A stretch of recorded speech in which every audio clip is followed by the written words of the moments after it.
or you're just trying it. This evening, it's all about RYLA and the opportunities there. Sheena, do you want to introduce your team and who's going to be speaking? So first of all, thanks to everyone for Zooming and trying to find out some more about RYLA. As you'll be aware, that this would have been the start of the Girls' Week at RYLA in Ethie and next week would have been the Boys' Camp. I'm aware that some of you know quite a lot about RYLA. You've been acquainted to the programme for some time. Some of you have already been involved in selecting candidates.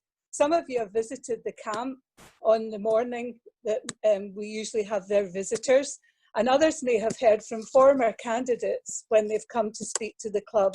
But some of you on this Zoom might know very little about RYLA. But I hope that this Zoom meeting will actually give you the knowledge and some of the understanding so that you know a lot more about the programme.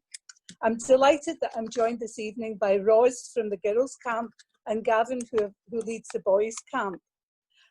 We're also joined by some of the mentors that have been involved, not just as mentors, but also some of them have been participants in the programme as well.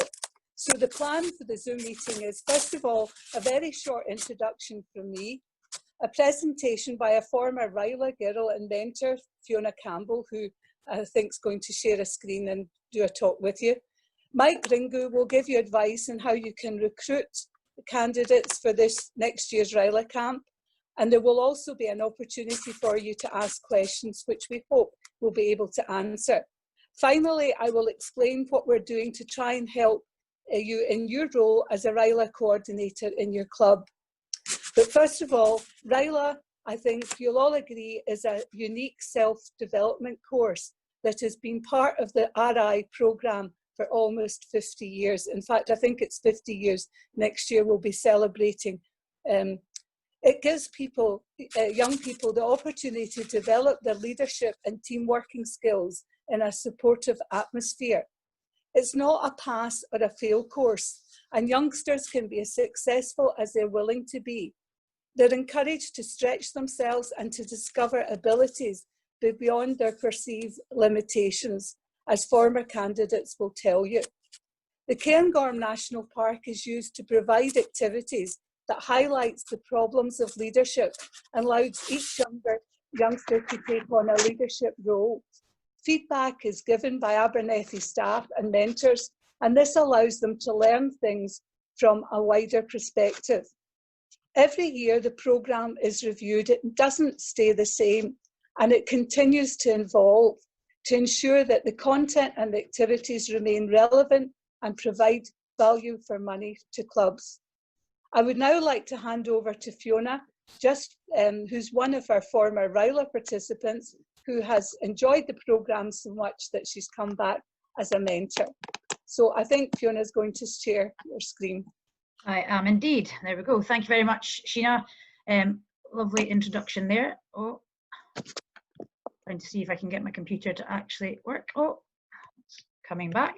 So yeah, as Sheena introduced there, my name is Fiona Campbell. I'm a Rotarian at Ellen, and I've been, I went to RYLA in 1997, so a few years ago now.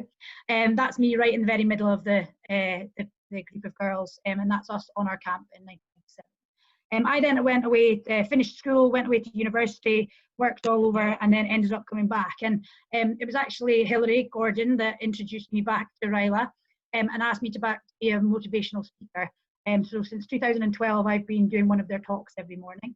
And then for the last 7 years, this would have been, 6 years, this would be my 7th year, I've been a mentor. So I was just asked as an ex-RYLA girl myself, why I think RYLA is still amazing 23 years later and why I still want to be involved in it. So I just sort of changed it around and did a bit. I do a little bit of why I'm a mentor, but also why I was a RYLA girl.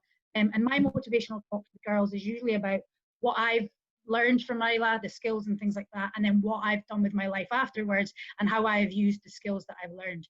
So one of the key things, I've got a few slides here, just it gives you some examples of the kinds of things that we've done in the camp. So the key thing for me is the team challenges, where each group has got, there's 10 teams and each one has got 7 or 8 girls in it. So the picture on the left hand side, that is us when we were about to go gorge walking. They build a raft and then they do lots of challenges. So it's not just about their own personal goals. Sometimes it's about how they work in a team, how they work with other girls, and how they bounce off of each other, especially when they arrive in the camp on the first day. None of them have really met anybody before, and there's very, very rarely girls that know each other on the camp. So not only do they have to work as a team, but they have to work in a team with complete and utter strangers, and they have to build those relationships very quickly, because sometimes they get some of these team challenges on day one. But they are all individuals as well, so they all go on that journey. And I would say pretty much every single girl that comes to RYLA goes on some kind of personal journey. Whether it's somebody who's shy, who becomes a bit more confident, whether it's somebody who's just not had the ability to get out and experience different things, or never been in a team environment, or just not there, but it always comes back with whatever they achieve personally, they do it as a team. So there's a lot of growth from both a team point of view and from an individual point of view. They face their fears. So the picture on the right hand side is me when I was there in 1997, and then the picture on the left is me there as a mentor over the last few years. The girls absolutely have a lot of fears, quite a lot of them when they come here. Water, heights, that was two of my fears when I came to RYLA. I'd never been, I couldn't really swim that well. I could swim, but not well enough to call myself a swimmer, and I hated heights.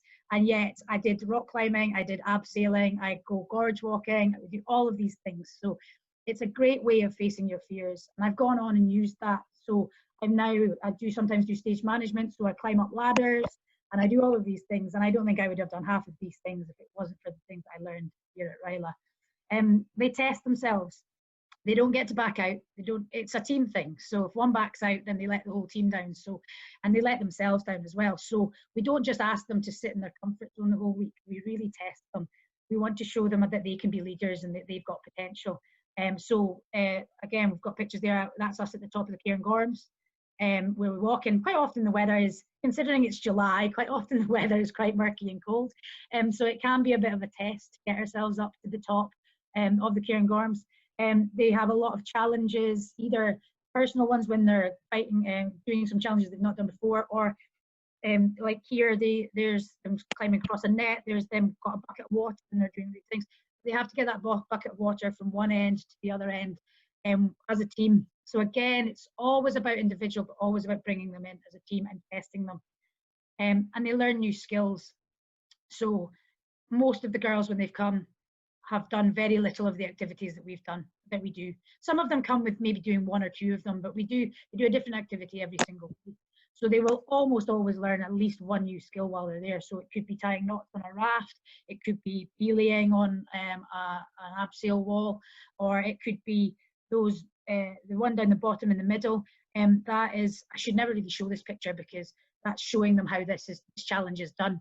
But this is sort of a bit more of a psychological challenge. You've got to work out, you've got 3 posts and then things that are too far apart, and you've got to work out how you can work the tools that you've got. So it's not always about the physical, and they're testing their mental ability in some descriptions as well. So learning new things and taking each time to show which skills they bring to their team, because different people have different skill sets. So we need to let them rise and let them show that they've got those abilities as often as we can. Yeah, we hang out with our new friends. RYLA is just a lot of fun, and it takes us a wee while to get there sometimes with them. They're all brand new people who don't know each other, as I said before, and they make great friendships along the way. And they might find it much easier to keep in touch now with things like Facebook and Snapchat and Instagram than I did when I used to write letters and phone their landlines when I came back from RYLA in 1997. But yeah, they get to make some really lifelong friendships. We've got a few of the mentors currently who were friends back at RYLA. We had girls who went on to share halls in rooms and halls in university and things like that. So there can be some brilliant friendships gathered there. But I mentioned it slightly in the last one. Most of all, we have fun. These girls, some of the girls on the left-hand side were back in 1997. A couple of these girls are my groups, but they fall in the water, they get it wrong, they pick each other up. But by the end of it, these girls don't want to leave. They just genuinely have so much fun. They smile and laugh, and they learn hopefully a lot. But most of all, have fun along the way. So that's a little bit from my side. I had all of this experience, and that's why I come back year after year, because if I can get even one girl in my group to have half the experience that I had, then she's on to an absolute winner. So I am going to, this was I think one of my first years of being a mentor. We still take that group photo at the end, and they all still want to be part of it. And that's the end of mine. So thank you very much, Fiona.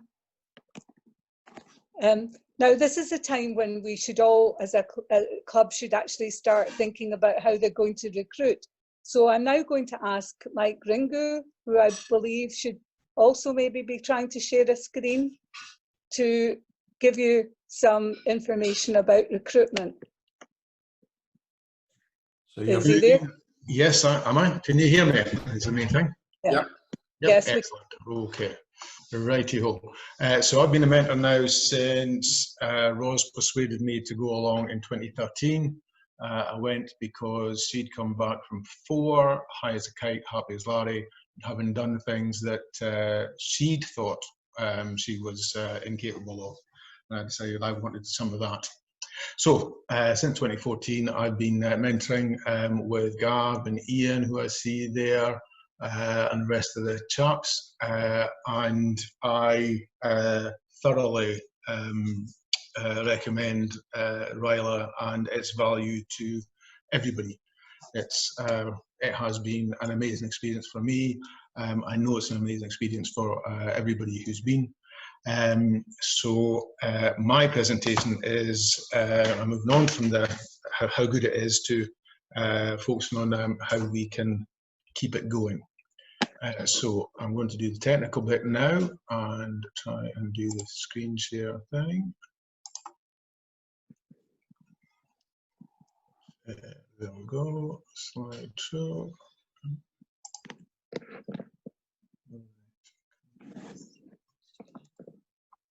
Okay, so why am I showing you Google Maps? Well, Google Maps has changed how we do navigation for most of us. It tells us what routes are available, what they look like, how far and how long the journey is likely to be, updates as things change using data gathered from other map users while they're traveling, and if you divert, it recalculates. Crucially, it's on your phone, so you can take it with you and send it to others. But still, it's a map. It does what maps have always done, only now it includes what's happening in real time in the area that you're interested in. RYLA is Rotary's mission to find the next generation of leaders. So what if we had something like Google Maps to help us to do that? Over the next few minutes, I'd like to suggest we develop such a tool to ensure that 50 years after RYLA was incorporated into Rotary International, 2021 is the year that RYLA makes its mark in the digital age. Now, oops, mark one. This shows the attendance figures over the past 5 years. And as you can see, the numbers are declining, which is a bit sad, because the RYLA experience is described by mentors and candidates alike as transformational. The confidence boost that some of the youngsters have had credit themselves with getting onto the career path they had thought beyond them as a direct result of having been to RYLA. But recent years, the numbers have declined by 12%, and we're only using 80% of the capacity available. We've talked about this a lot amongst the RYLA coordination team and come up with a couple of key factors. One is, in the early days, many leaders and mentors were employed or directly linked to youth organisations like schools and so on. And we have a smaller proportion of those now. Some young people have a lot more independence in what they can do, where they can go.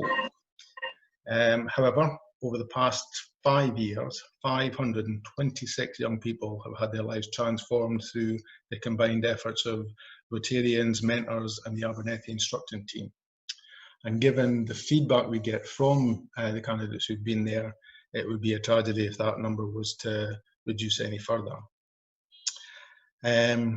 Listening to the feedback that we get from the camps, a common response is that they only heard of RYLA kind of, not so much at the last minute, but very late on, and maybe only through a presentation at a school assembly or some such.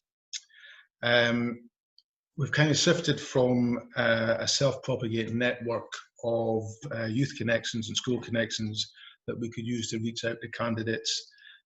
So I think we need to look at something, replacing that with something a bit more effective. It would seem that we are not reaching the people that we need to. There's no doubt about the commitment of Rotarians to initiatives such as RYLA, but the speed and impact, social impact of technological changes, even in our lifetimes, has been tremendous. And since it's RYLA's mission to get in touch with the next generation of leaders, then we need to keep up. This shot is from Belladrum, a festival that Rose decided she needed to attend, and we have done ever since she turned a magical number, which expression says I shouldn't tell you. There are 45 million people in the UK, 67% of the population who are on social media. 39 million are using mobile social media. And in 2018, there were 53,470 16-year-olds in Scotland who owned a social media profile. 94% of them are active on it at least once a day. So that means that it's a mobile-first generation.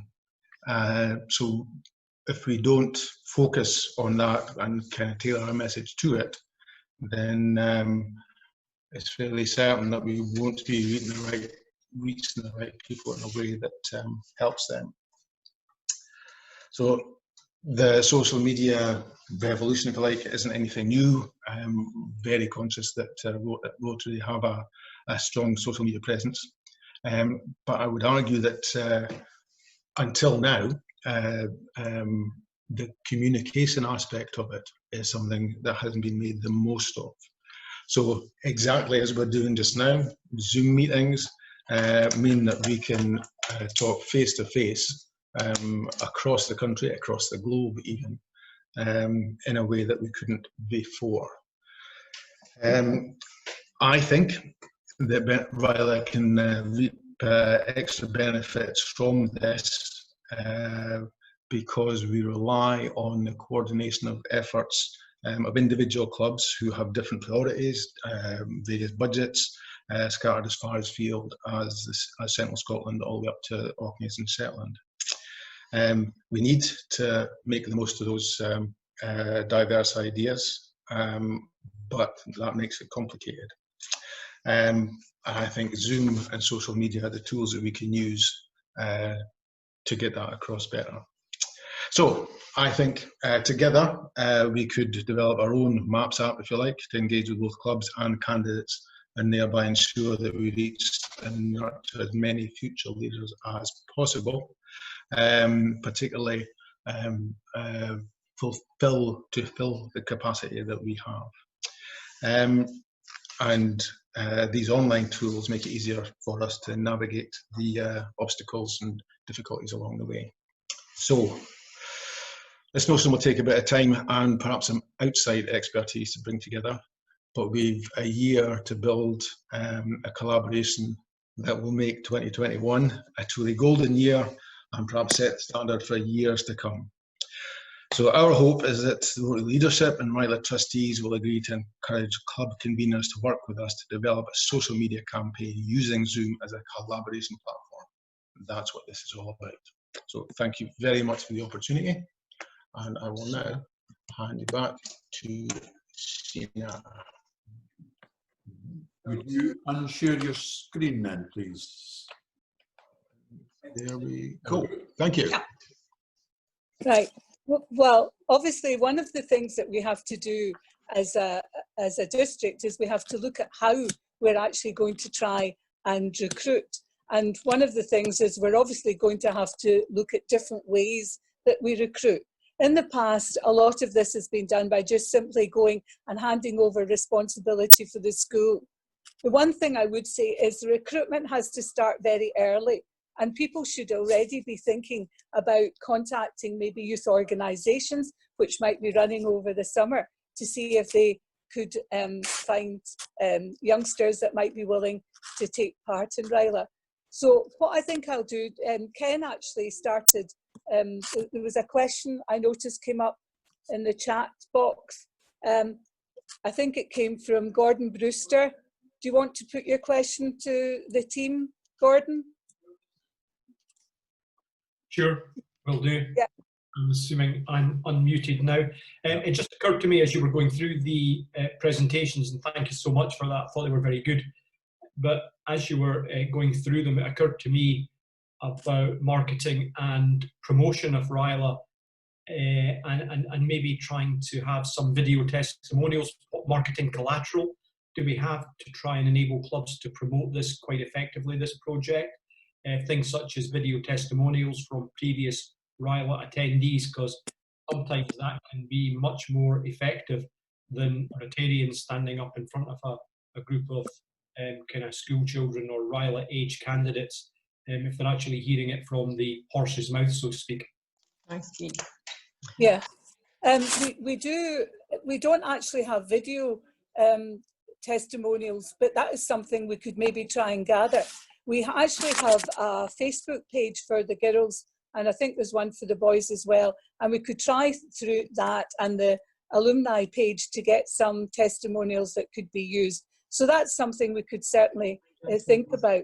We're definitely trying to improve our materials that we have to help promote this. We've got a poster which can be used on Facebook. We also have a poster which can be printed off, and we'll have supplies of them hopefully by August. We're also producing a separate leaflet, a distinct leaflet. We weren't too happy with the RIBI one, so what we've decided to do is to do a 10-10 leaflet, and that again will be ready by August. And we're also revising the PowerPoint that we have that can be used when going to promote it in schools. But I think, you know, a video testimonial would be a good idea as well. So there's a couple of questions coming in, Sheena, and so for the team. Perhaps by September we could actually get a couple of video clips as testimonials, and we could load that onto YouTube so people could see it.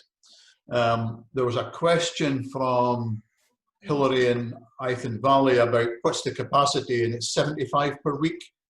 Yeah, the maximum is 75 per week, and we've sometimes had 75 girls, but that's the absolute maximum we can have.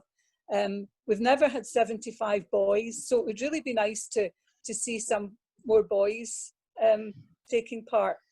And if people could, if they want to ask questions, again, I'll just remind you, if you click on the participants, you should be able to raise your hand. But Jeff Storer from Alloa has a question. Jeff. Where's my hand?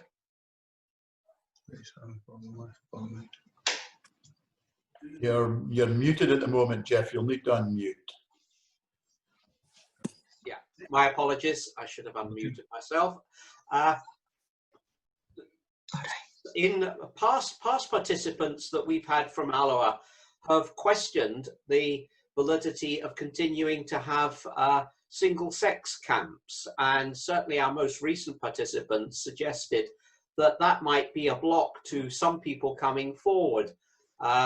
Last year, we did suggest to district that they should at least survey participants to find out what the views of participants at these camps were about this. But we think that in the 21st century, it might be more attractive and more appropriate for us to go down the role of dual sex camps. And we at least would like to see participants surveyed so that we can find out what the views of participants were.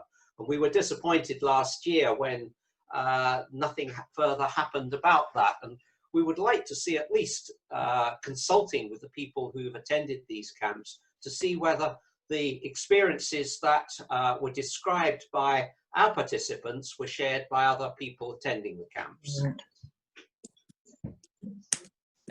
Would Ros and Gavin like to contribute an answer to this question? Yes, is that me speaking? Yeah.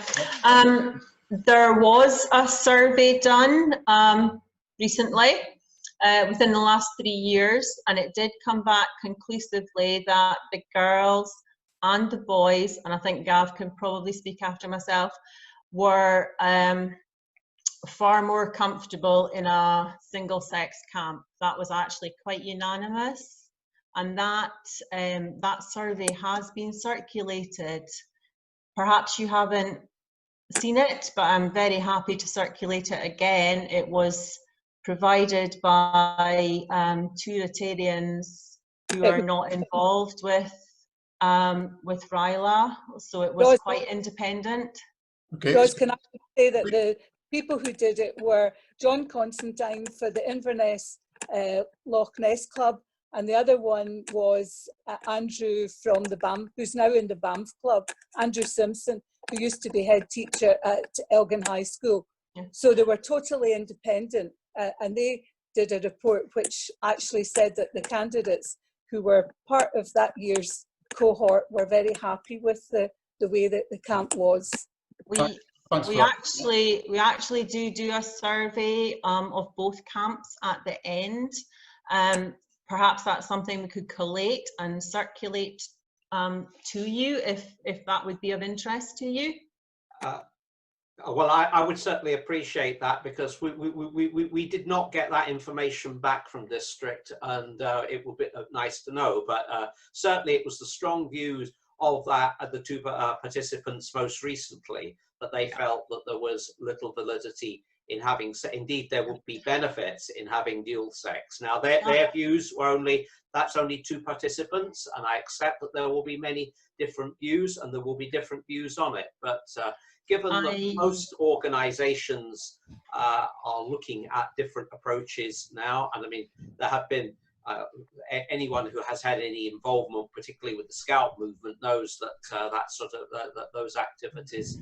I think that's absolutely, what's happening to me here? I think that's absolutely valid, and I'm more than happy to share that survey with. What would be the best way to send it? Should I send it to Ken? And I think so, yes. Pick it up through me. I'm going to move the questions on. Can I just come in there, Ken, if you don't mind, just to give the boys' camp sort of point of view? Go for it. Yeah. So basically, yeah, I mean, we had the full educational benefit assessment 3 years ago.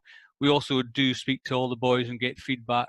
And there's, this is something that has been raised over the years with RYLA on a number of occasions, and in general, the feedback from the participants is that they prefer the single-sex environment. I think also we need to look at it not just from the point of view of what the candidates think, but actually what is the objective of RYLA and what does it achieve. And I think there is quite strong academic studies to show that single-sex environments can be beneficial, particularly at an age when there's different stages of maturity and development. But I think it's there's also the fact that all these youngsters are educated, almost, I would say all of them, in my experience, in a mixed gender environment and participate in mixed gender activities all the time. So, having 1 week, when they have a different environment, I think gives them, a different perspective and different benefits. So, but I think the idea of sharing the responses from the candidates, which in my experience will overwhelmingly favour the current format. Okay, thanks for that, Gavin. I'm going to move the questions on. We've got 4 questions, and if you want more questions, if you put up your hand. Sandy McCaskill is next. Yeah, my problem is I'm a RYLA fan. I really am a supporter of it. However, I really question the venue that we use, which is very much an outward bound, very athletic, very sporting. What about disabled people or disabled youth? I think they should be allowed to get the chance to participate in RYLA. And by the very nature and the selection of the venue, we're discriminating against these people. They can't go jumping off of cliffs and diving through gullies. So is there a possibility that we could find another type of activity for a RYLA candidate? Something along the lines of the apprentice style challenges, where you don't need to go climbing up a mountain or cycling through a forest. Okay. That would be much more inclusive and let everyone participate.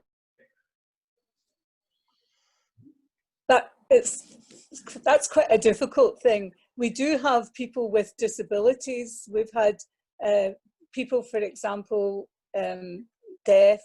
The nature of the camp, the type of activities we do which challenge them, use the Cairngorm National Park. And all right, some of the activities are quite physical, but there are other activities as well which are not quite as physical. It's something that we could possibly look at, but I think it would be difficult to find a suitable venue to be able to do that. Okay, something to think about. I'm going to move on to Hilary from Mythen Valley. Thanks, Ken. We've had over the years difficulties in engaging with the boys, and I wondered if anybody there had any ideas. I know that there are Rotary clubs that put on very good presentations to schools and other youth organisations and so on, but when it comes to the crunch, when the boys or the girls are asked to put their hands up, I'm interested, the boys just didn't seem to come forward. They almost need their mums to prompt them to go ahead. So it was just to see if there was any ideas out there about how we could engage boys so that we could have a full RYLA camp for the boys. Can I say, Hilary, but before somebody else, I work in a secondary school, and I know that when you come to get volunteers for anything in a secondary school, you'll get loads of girls and you'll get no boys. You have to have a different approach to the boys. And I think that's one of the things that we have to think about, is how we approach boys. And I don't know if anybody here has any suggestions how they've managed to get boys to participate. There's a few hands popped up there, so I'll just spin through the questions. We've got 5 at the moment. Roddy Wood from Inverness Culloden. You'll need to unmute. Thanks, Ken. You say that the total candidate can be 75. How would it work if it was a mixed camp? How would the dorms work? I've never been down at RYLA, although I'm a great supporter of it, and we put either 1 or 2 people every year to RYLA. But I don't know what the accommodation is. Is it 10-man rooms or 6-man rooms or what? Can I? Well, I'll answer that. It probably would be something like the girls in the house and the boys in the chalet. So you'd be limited to probably about 30 boys and probably 35 girls, something like that. 24 boys. 24 boys. Only 3 chalets. All right, 24, yeah, that's right. Sorry, I forgot. I used to run the Army Cadets, and we now have the same problem, because we've got boys and girls, and so you've got to be very, when you go away in camps or weekends away, and you've got to obviously have the segregation and toilets and all that. You know, it gives a whole different meaning to it. Whereas if it's all girls or all boys, then it's you know, you don't have that problem. Having said that, I found since we did introduce girls into the Army Cadets, the standard has been very high, because the girls are always trying to beat the boys and the boys are struggling to keep up. So it is in a way a good thing, having a mixed camp. But the accommodation, that side of it, I thought you would lose a few numbers because of the accommodation type that you have. Can I make, thanks Roddy, can I make a wee comment just about the girls and the boys pushing each other on? How long do these guys spend with each other? Just a week or 6 months or years? How long? Oh, years. Right, so yeah. we have them for 7 days. Yeah. So to get girls and boys to actually feel comfortable enough to be competitive against each other with complete strangers, to then do it with girls and boys within a space of 7 days. I bet the first day that those girls meet those boys, they're not competitive that first day, but it takes a long time for you to build that up with them. We only have 7 days for them, so I don't think that, personally, I think that that's too long for us to build up to get, we wouldn't get anything out of them until by the time they had to go home. I'm going to move the conversation. I'm going to move the conversation on. Michael from Alloa has a question. Michael, you'll need to unmute. Good evening, all. Well, actually, Jeff, I think, preempted what I was going to say, because I'm definitely in favour of mixed camps based on teaching experience, Army Cadet experience, RYLA experience, etc., etc. I've actually got the accommodation plot for Nethy Bridge here, and there are 4 chalets, which can One of them is for the mentor. One of them is where we sleep. Yeah, well, could that not be changed? That's not written in stone, is it? How? I think that's something that we're going to have to look at, Michael. I think that's 20 minutes discussion on this one now. Yeah. Well, could I suggest then that this is put to clubs through district to look at in depth rather than just at this level? Because I think it's something that interests all the clubs and how it works, the logistics of it. We will look at that, and we'll also share the report that was done earlier this year that was shared around clubs. So we'll do that. Okay. You're welcome. Debbie from Stonehaven. Debbie, you'll need to unmute. Are you meaning me? Ken? Sorry. Yes, you had your hand up. Sorry. Thank you. Debbie from Stonehaven is the one that's called. Lovely, thank you. Thank you. As is like Hillary, we struggled to get young boys to sign up, but this year, what would have been this year, we actually had a boy and a girl. So I'm presuming that we don't want them to miss out. They can still go next year? Yep. Is that right? Yeah. So also my next question is then, if we could recruit another pair, as it's a special year, could we also send, say, 4 candidates? No problem. Absolutely. Yeah. Can I just, yeah. Okay. I mean, I think, if we could afford it. In the boys' camp, there's always capacity for a few more. Okay. And I would also comment, one thing I've noticed with the boys is they get the idea, they go, well, that sounds good, I'll do something about it later. They need to be followed up on, and given a lot more support and reminders.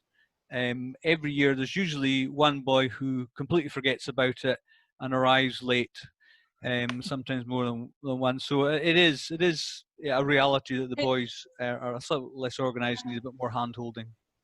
Well, one thing, Gavin, is that we are actually trying to change that. Instead of doing a handbook which goes out a month before, we're actually going to drip feed the information to the youngsters after they've been selected, so that will keep them involved in the process and remind them of everything that is happening. So we are addressing that. Could I mention an idea that I had? A couple of boys had asked to go to RYLA through our club, which is Deeside, and we had already, or the youth and vocational team had already picked their RYLA candidates for what would have been this year. So we had spent our RYLA allocation with the 2. Would there be any way that any of the clubs are interested in sponsoring someone from another area if those people were to come forward via the website? Is there some way we could collaborate? not necessarily someone from your area, but you would have the opportunity to sponsor someone.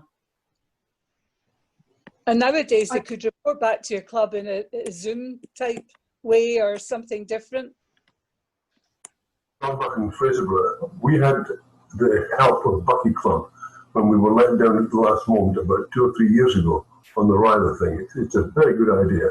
That way there's no waste, and I just think you can carry forward with that. Because we held for quite a few years a reserve list, and that's quite difficult. It's great when it works, but that person is on tenterhooks till they find out whether they've got a space or not, which is not so brilliant for the candidate. Excellent if they get a last minute place, but they've also got to be ready. So maybe through Zoom, etc., there is more chance for collaboration around various areas, trying to find candidates. If we could channel it through the web page and the RYLA site, would that be of interest to any clubs? So there's a couple of other questions that we'll come back on this as well. I'm going to take Martin and Anne Forster first, and then one from Gordon Brewster. Just a quick one. Can you hear me? I know our sound sometimes. Can you hear? Yeah. This year we went to a local company who had young apprentices, and they actually wanted to not only provide 2 apprentices, youngsters, to go, but also to pay for them. They were both male, but so we only took one.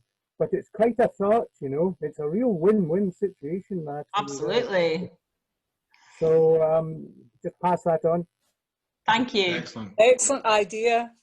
So Gordon's put a question in the question box. Gordon, do you want to come in and talk about it? Thank you, Ken.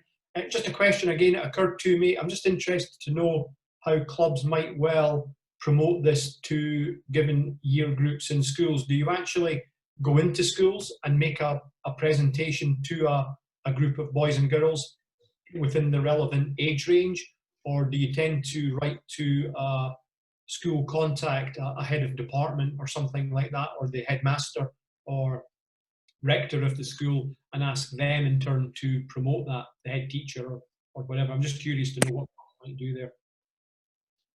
The best way is for us to go to the school and to try and promote it, but can also say, don't just go to schools, youth organisations, youth clubs, scouts, army cadets, all these people, all these places are a kind of potential source. And one of the things that we are giving is actually a PowerPoint, which you can use, and it's got a little video, link to a video at the end where you can see the activities in both the boys and the girls camp, and something like that. But you need to follow that up. It's, you know, you're talking very often to a big audience, but it's quite good if you can even discuss with teachers or scout leaders, whatever, who do they think might benefit from something like this, and then try and follow up maybe with individual youngsters. Sometimes we also try in my club to promote it when we do the mock interviews. We might identify people that would benefit from something like this and try and give them a leaflet to make them think about it and try and follow it up later. So I'm going to ask a question here, and it's for people to come in and share. If you want to raise your hand and make a point, how do other clubs do it? Do you just go to schools, or have you got other ways of doing it? And I'm seeing lots of questions about the single-sex camps in the chat box. We'll capture all of that, and we'll look at that after and see what we can do best around that. Wendy has suggested that young carers and groups that support young carers would be a good place to recruit from. What might your thoughts on that be? Mm-hmm. Absolutely. Yeah, definitely. Absolutely. Yeah. Yeah, we normally have quite a few young carers each year, and it's often they benefit greatly. Absolutely. Okay. Is there a specific RYLA coordinator for each club, or does it generally come through the youth and vocational? I think it maybe is different in different clubs. Would that be?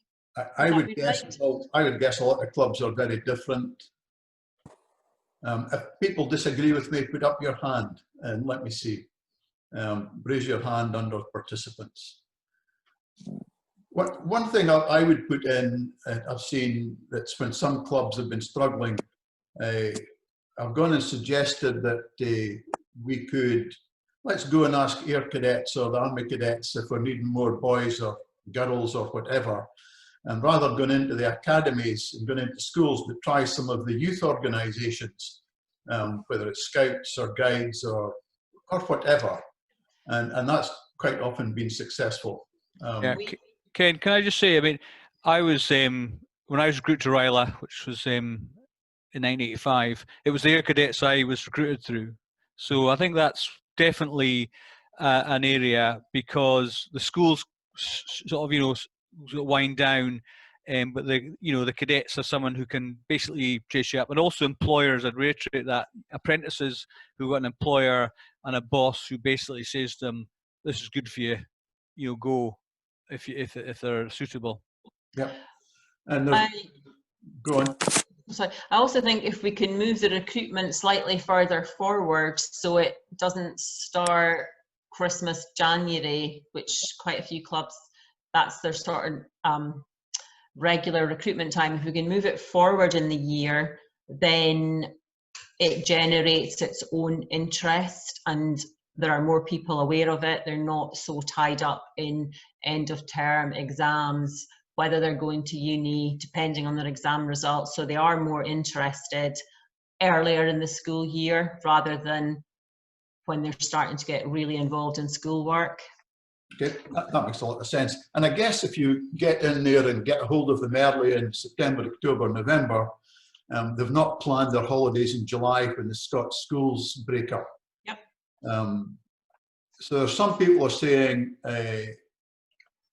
work closely with Sea Cadets, and how about trying the youth football and the rugby teams, for example? I don't know if that's the girls' rugby or the boys' rugby or both. Both. Street sport, other one. Yeah, we had a couple of girls from Street Sport last year and they said it was just phenomenal. Good. That's all I can say. So can I just reiterate that we had a chat from the guy who runs Street Sport, and they do community-driven things in the Aberdeen area, and they are happy to go and find some of their potential up-and-coming people who've maybe not come from the best of backgrounds, but something like this would be a great opportunity. So if there's any community-driven opportunities, they might be a good place to tap it up. And these are allowing kids who might not normally have got this kind of opportunity and might not be aware of it. There are a lot of underprivileged kids who do not know what Rotary is. So it would be really good if we could get some more of those guys to come along, because I had one of the Street Sport kids in my group, and the journey that she went on from day 1 to day 7 was just worlds apart of some of the other kids there. So I definitely think that's something, if there's community-driven groups, youth groups there, then approach them. I think there's a lot of Rotarians who don't know what Rotary is in its full sense, possibly.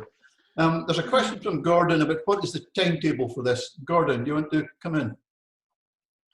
All right, thank you. Yeah, just curious to know, so that we're not kind of operating as tail end chatters, what is the kind of best practice timetable for doing this and engaging with all the various groups that we've been talking about, selecting candidates and then having a candidate put forward? Can somebody kind of give me a timetable, or is there somewhere I can go to find that out?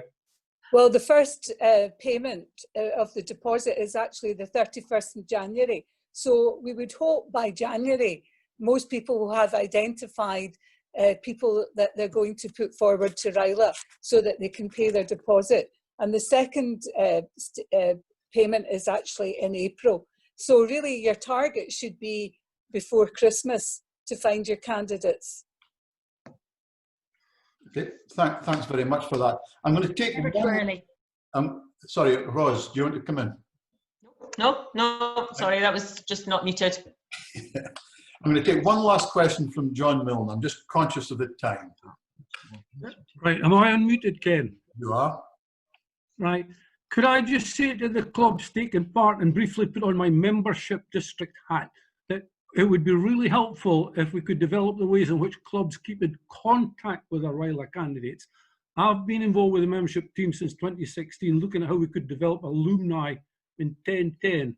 And there's a handbook on the website which is being updated in the coming months.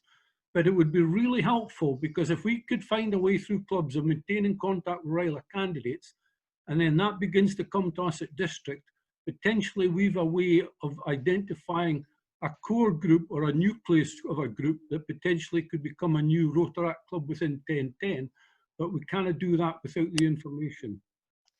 Can I come in there, please, and reply to that, John?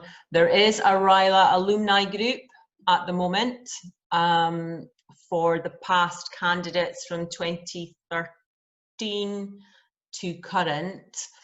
Each year there's a Facebook page for the RYLA camps, and at the end of that year they get transferred to the RYLA alumni group. So perhaps if we have some discussion as a RYLA team with the alumni group, they would consent for their details to go to the different areas, if that was something, but we need to get consent through GDPR for that. I think that would be very useful, and if you can maybe just touch base with John and go through that. That would be brilliant, Ken, thank you. And really, not only should we be looking at the RYLA candidates as alumni, but what about their mums and dads, and saying, absolutely, you know, Rotary's done this for your kids, how about, you know. Okay, Deborah, you've got the last question. I suppose it's not really a question. Can I just dispel some ignorance? They have only been to female camps as a mentor for the last several years. Can I reassure you all that we have several disabled candidates at the RYLA camps, usually mental health disabilities, but we also have had physical disabilities, wheelchairs and walking aids, as well as braces. The other thing is that the activities during the day, well, there's always changing rooms, the activities during the day are mostly physical, not all of them, but the activities at night are not physical. So of all the camps we've been at, we've always had at least one team with hardly anybody who's sporty or coordinated, and they do really well. That's the whole point. You're not there to win, you're there to turn somebody into a can-do person, which is quite different from being competitive and winning and trying to beat somebody else. It's all to achieving, and it's mostly for yourself. Anyway, if that helps everybody, but there's a lot of disability at these camps. That's a great point. Thank you very much. I assure everyone that all the points that are in the group chat, I will have a hold of that after, and that will be shared with the RYLA team as well. Thanks everybody for joining us. Next week, there's a question and chat and discussion on conference, and what might conference look like, what might you want out of conference. This year's conference that's scheduled for October has been deferred, and we would seriously hope to have that running in spring or even into the second quarter of next year, if at all possible. So with that, thanks everyone for attending. We'll look forward to seeing you all next week, and thanks in particular to the RYLA team for sharing everything there tonight. So thanks Sheena and all the team, to Ros and Gavin and everyone else. Thanks very much. Yeah, yeah. And thank you, Ken. Thank you. Thank you very much. Thank you. Well played. Good night. Thank you.